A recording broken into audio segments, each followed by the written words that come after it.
I'm Matthew Redabaugh, former director for BAC Local 1 Apprenticeship and Training, and I'm here to teach you about stone and marble masonry. This is just bringing a broken piece of stone and gluing it back together with some type of a resonance material. It's important that your stone is dry when you patch.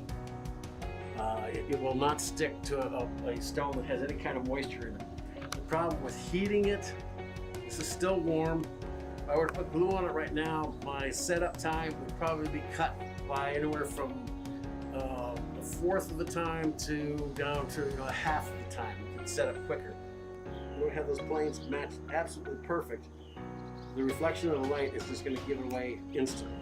You'll see that it's off. You need to be aware of what you're using so you know how to use it safely.